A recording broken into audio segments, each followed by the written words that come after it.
Welcome to the Trades Podcast, a podcast about the business of home improvement and promoting the trades to young adults. In this podcast, we talk with business owners, educators, and professionals about the benefits, skills, and related experiences of the home improvement business. Tips to help you with being successful from entry into the trades or established business owners. In this podcast, we hope to influence some young adults that the trades as a career is a great option leading to full and prosperous life. I'm Danny Torres, an MC, DJ, and podcaster, inspiring young adults by shining light onto career opportunities in our world today. And I'm Jeff Mudd, home improvement contractor, writer of the Millionaire Carpenter series, and podcaster. Stay tuned to 15 to 20 minutes of insightful tips. Good morning, everybody. Jeff Mudd here with the Trades Podcast. On my own today, no Danny, and I have a fantastic guest. I've been waiting for months to get Jen Fox. She is the Director, Service and Operational Compliance Director for Terminix, and I've met Jen through the Pest-Control operators of California at our San Diego district meetings, and she is here to talk about professional women in pest management.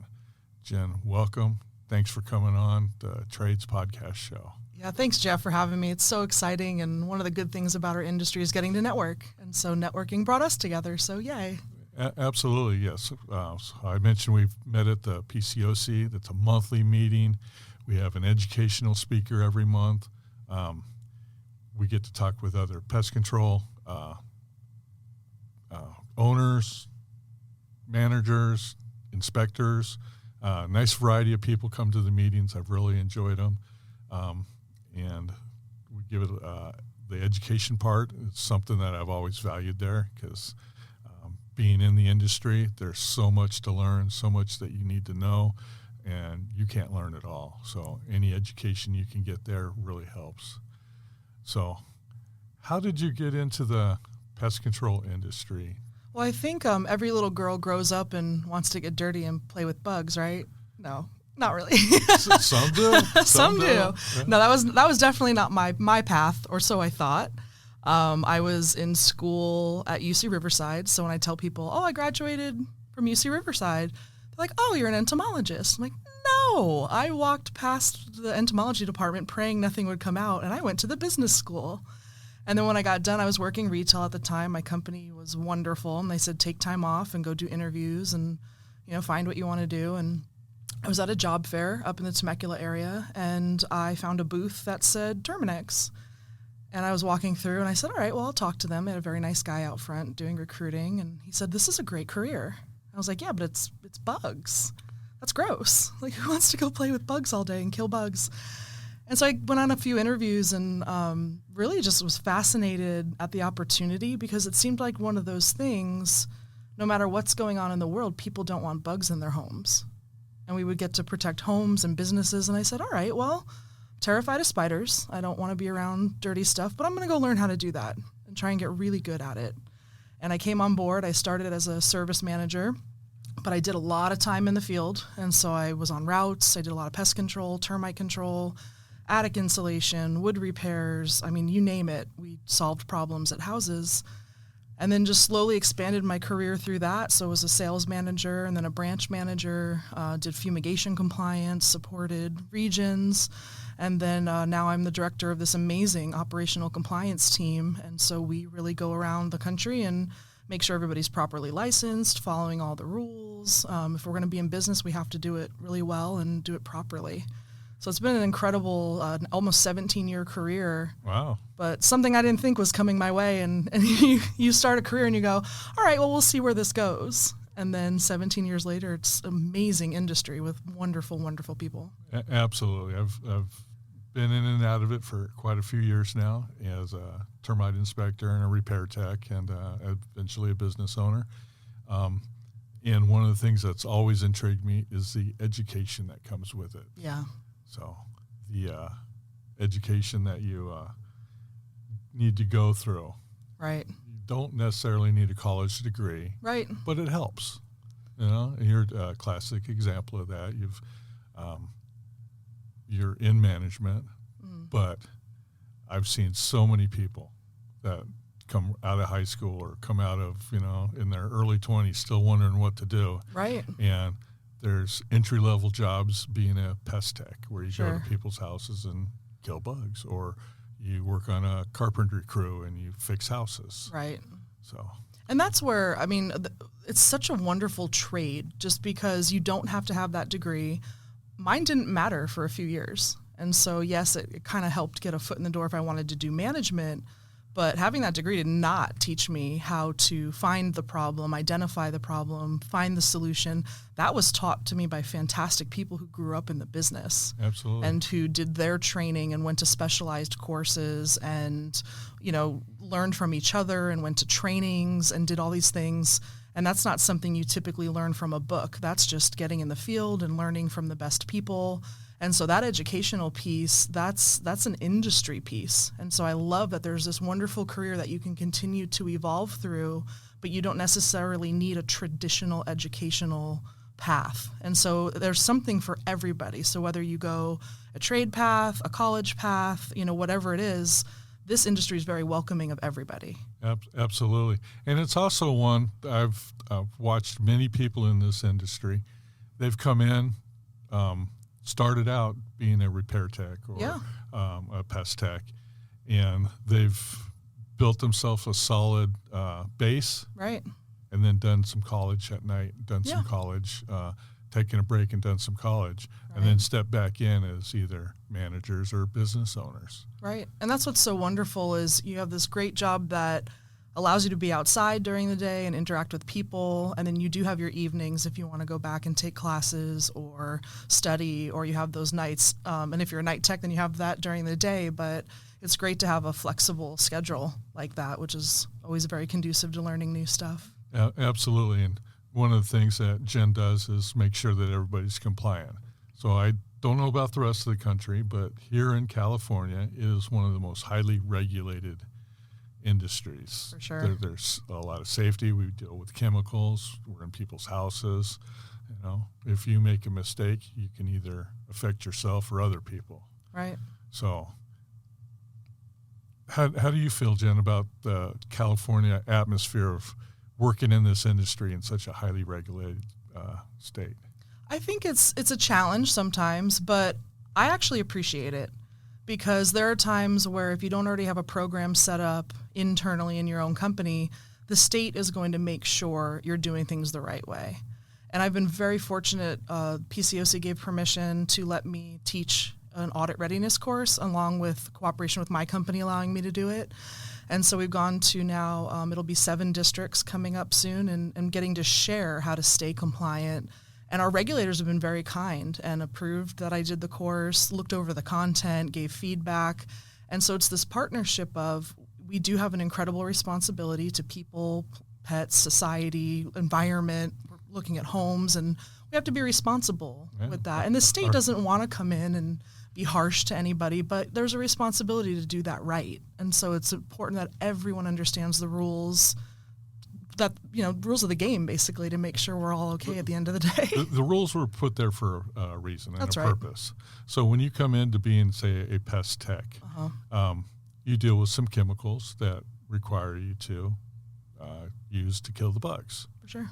So you need to protect, one, yourself. Mm-hmm.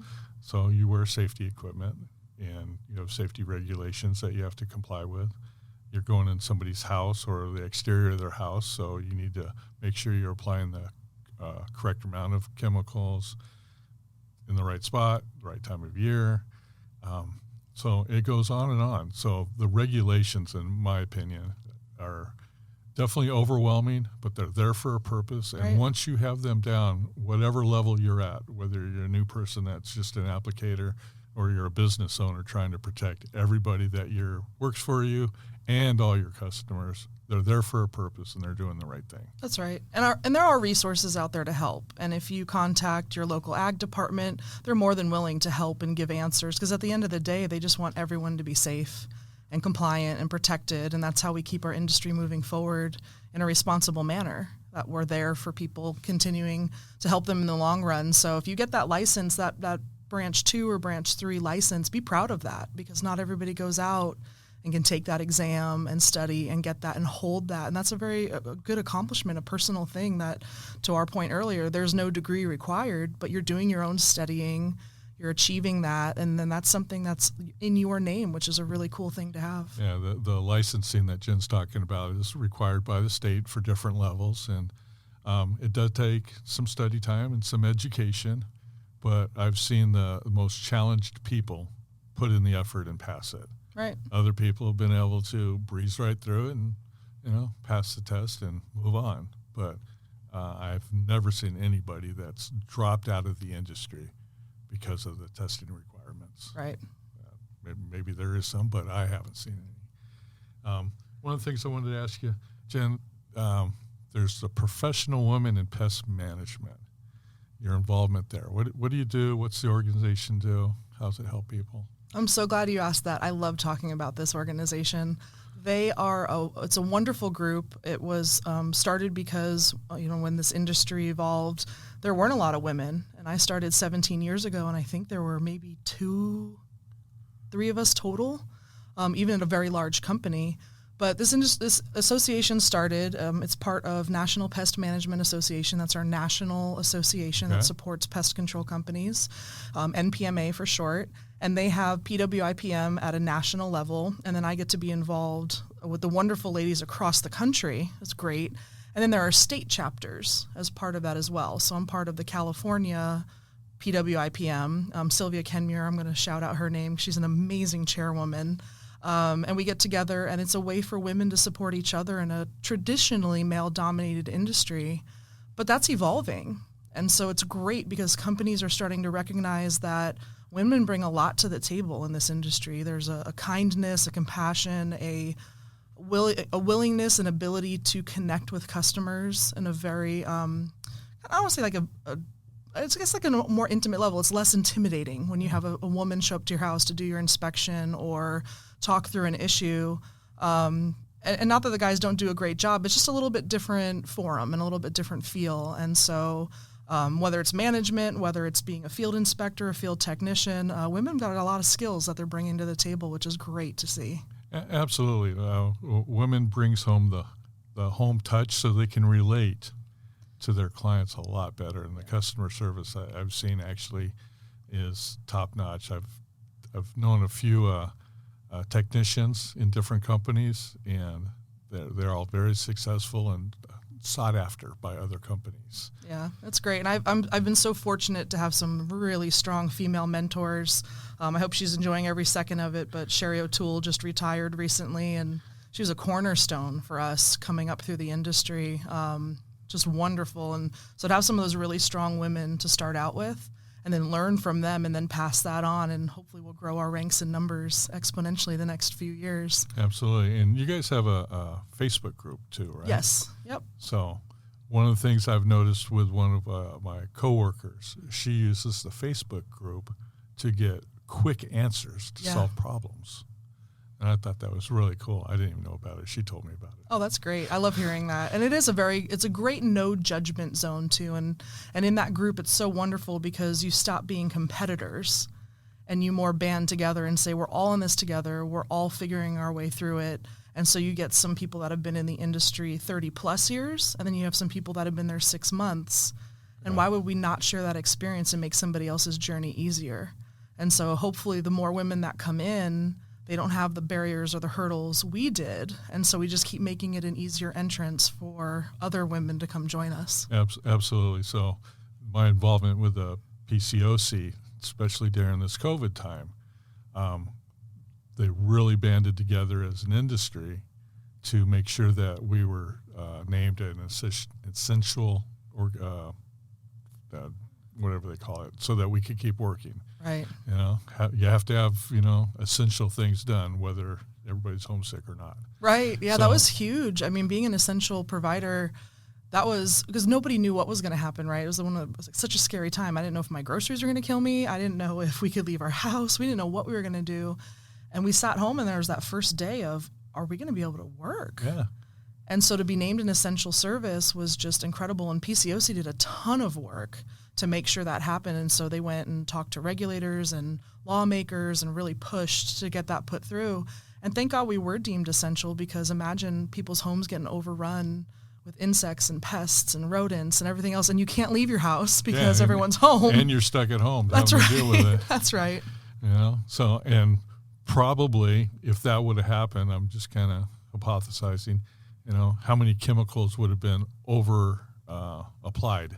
Yeah. From pest control, going to the box stores and buying stuff. And right. That's a great point. I mean, it would have been, you know, spray and pray around a lot of different houses. Yeah, so you definitely want a professional to come do those applications instead of buying something online, doing it yourself. How many people are reading, you know, to the point of following the laws and labels, knowing how to do that properly so that it is ultimately more safe for the family and the business that are there. If people just grab a bottle off the shelf and go splash around the house, doesn't always have the best desired results. Yeah, absolutely. Totally agree with that. So you work with Terminix. How does Terminix help you in your career and with professional women in pest management? I will say they're very supportive in industry involvement, which is a nice thing to have. So we'll be able to carve out time. Luckily, a lot of the PCOC meetings and things like that are in the evenings. So we get to, you know, I'll drive down. I've been very fortunate this last year and a half. I don't say the good thing about COVID, but everyone transitioning to virtual for a while, everyone put their meetings online. And so we were able to join other districts you normally wouldn't be able to go drive to. Mm-hmm.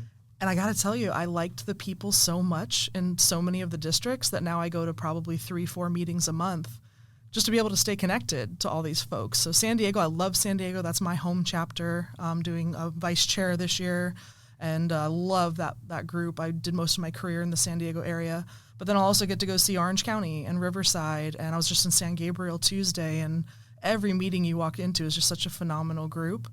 So it's nice to have the support of our company to say, hey, I want to put a course together so I can go take that to our industry and help everybody. And they've been very supportive. And for my education, I actually went back and got my master's degree while I was working at Terminix. And I there was one day a week for, 12, 15 months where I had to leave a little early on a Wednesday to make it to a night class. And I was commuting from Anaheim, and they said, go for it. And so I made up my hours, go back, and the work will always get done. But it was nice to work for a big company to say, yeah, if that's what you want to achieve, then go ahead and do it. Having that support, absolutely. Yeah. Yep. Very good. So in the Trades podcast, we talk with business owners a lot about their culture and how to retain and attract workers. Mm-hmm. But there's also a culture within the pest industry that I think is maybe not unique, but it's definitely something I've enjoyed and benefited from in my career. So you get that at your company, you get that at PCOC, you get that in some of the professional women and women in professional management. Oh, I'm going to tear that one out. Danny, fix that. So working in the different organizations, how would you describe the culture in the pest management world? I think it's a culture of helpers. I think it's people who understand that nobody wants to be bothered by pests. Nobody wants to have vermin running around. And it's so nice because when you go somewhere, I mean, you've got your big companies, right? You have the Terminixes and the Orkins and these big organizations. And then you have the mom and pop ones where they might have 2 or 3 routes, or it's an operator who goes out and runs his own route. But when you get everybody in a room together, it's less about who works for what. So we had a great example. We have some legislation coming, and it might not be the best thing for our organization and for our industry. And you have everyone band together because it's our industry. And so it stops being competitive. And I love that about, at the end of the day, we say, we're all just killing bugs. And you can get into a room of people, and whether you're at Terminix, whether you're at a small company, everyone has done a rat job. Everyone has done a cockroach job, and you just bond over this similar experience.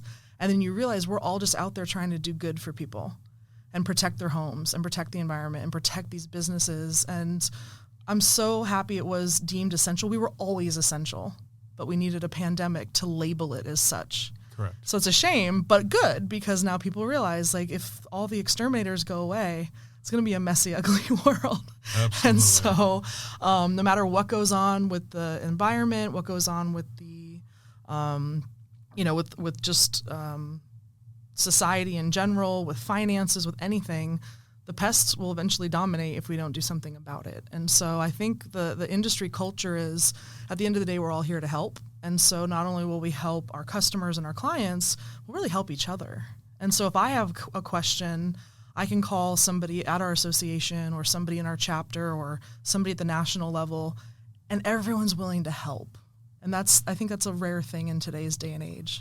Absolutely. I've been to some of the annual schooling up at the UC Riverside there. Yeah, they were in great programs. They some great programs up there. And I've noticed even the scientists and the people that are putting on the talks up there, they're so involved too. Yeah. It's not like they've separated themselves as, I'm the college scientist guy. Right. I'm going to tell you how to do it.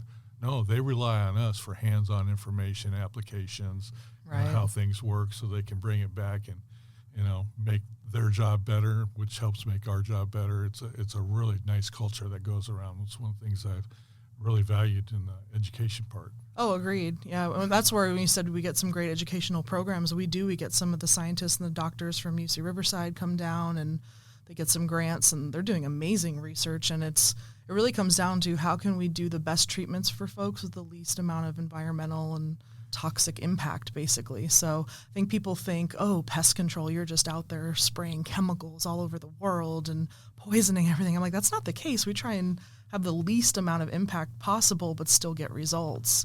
And there's a lot of research going into how to do that and how to be responsible, but still not have us overrun with vermin and awful things we don't want in our homes and businesses. Absolutely. The industry has definitely evolved a lot over the last several decades. And for sure. One of the things Jen's talking about is integrated pest management. The first thing on the pier, correct me if I'm wrong, is a physical,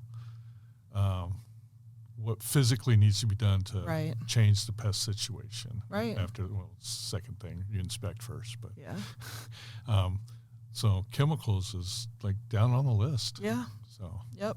I think people realize that's not our first. They don't realize that's not our first go-to. Yeah. It's just we'll just go spray it and see what happens. But really, how are things getting in? What are conducive conditions? If I leave a big bowl of dog food out in the backyard for days, I'm going to get ants. Well, instead of just spraying everything with chemicals, let's remove the dog food and let's seal up some doors and make sure they can't get in. Because at the end of the day, it's really a bug's world. We live in it. But let's keep them out of our house. So you stay out by the fence, we're cool. But you come into the house, now we got a problem.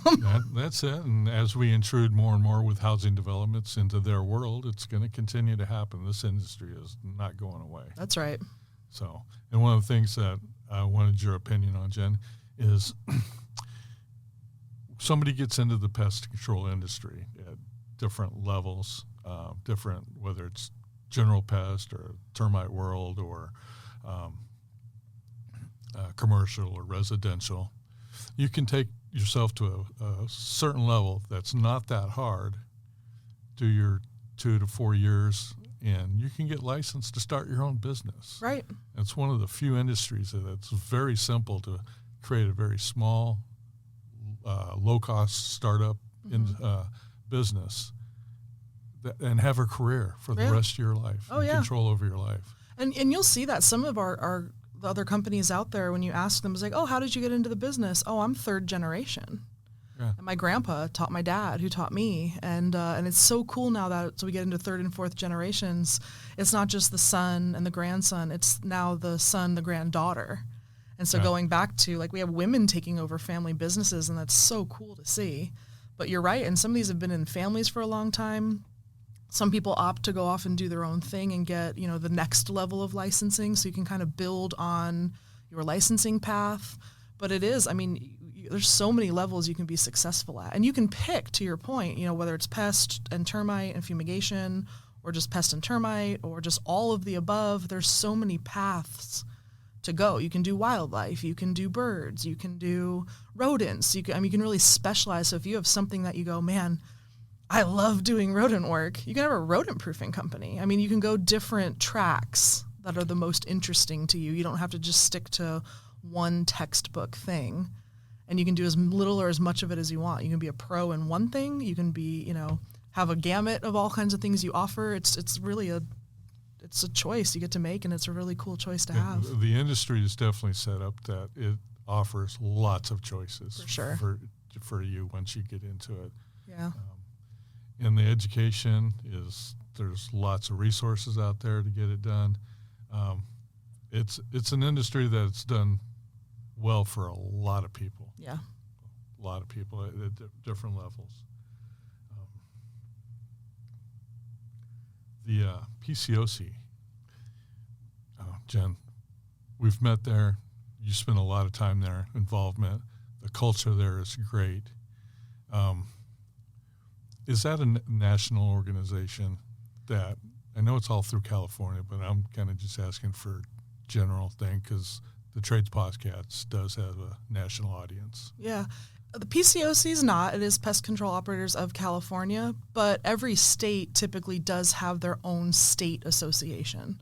So Arizona, Pennsylvania, my team, I'm so fortunate to have a nationwide team, and they all are involved in their state association. So just because we're talking about PCOC, if we have someone listening in a different state, just Google Pest Control Association in whatever that state is, and chances are they will have a state association as well, doing just as equally wonderful things for the industry. And so, for example, we have coming up, a lot of our legislators will be on recess in August. And so at a national MPMA level, all the state organizations are getting together and saying, how do we go visit these regulators when they're in their hometown offices? And so that's something where you bring the states together, and now banned as a nationwide industry. That's a really cool and powerful thing to be part of. It sounds so interesting. Again, it's such a great industry that I'd recommend anybody that's looking for a way to get into a new career, at least have a look at it. Yeah. The application, the paths you can take is out there.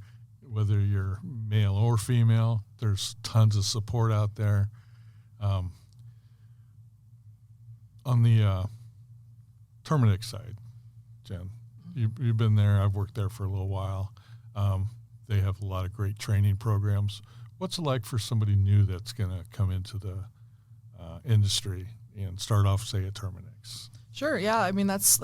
I was very fortunate when I came into the industry. I knew nothing. I knew that if there was a spider on the floor, I put a cup over it and a shoe, and someone else was going to have to kill it. That was the extent of my experience coming into this industry. And I remember my parents laughed and they said, "You're going to start doing what? Like, but you hate that. Like, you're actually scared of those things." And I was like, "Yeah, but they've convinced me it's a great career path and it's not going anywhere, and I'm going to do it."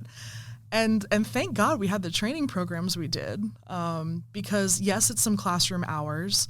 We're lucky at Terminix. We have a great training department. They're developing new things all the time. We have a wonderful group of trainers who they don't just read off a PowerPoint, or they don't just read out of a book. They've done it and they've lived it. And so when you're talking to our new folks, here's a scenario you are most likely going to come up with. Let me tell you what happened when I did. So you're getting this real world experience, yes, mixed in with some book things. You have to know how to identify different types of ants and different types of cockroaches because you want to have the right treatment.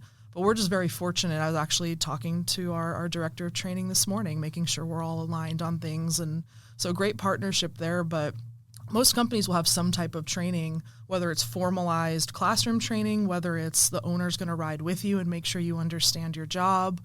To your point, it's all about just learning. And if someone's willing and open to learning new things, it's a great path to go. So we're very fortunate. Like I said, at our company, we've got some great, robust training programs, including getting you your license. And so that's not something you get everywhere. A company that'll pay to give you a credential that is yours. And you can take that with you your whole life anywhere you go. It's not something that stays with the company. And so if I get my license and I go to learn something else, or whatever it is, anybody, they go to a different company, they start their own company, whatever it is, that license is your license and your credential, and you keep that. Absolutely. And so it's a wonderful thing to have. I always tell people, I'm like, that goes right behind the driver's license. It's just as important when you're doing what we do. It's great. And there's so many resources out there, whether it's online. So I don't want people to feel intimidated because if they don't come to a huge company, we love to have them. I mean, we have positions open all the time and are always recruiting and want some great people. and they can go on. I mean, most companies will have some kind of recruiting website, but anywhere you go, there are resources to get you into the industry. Now, California will do a background check because we want good people, right? Because we're going into homes.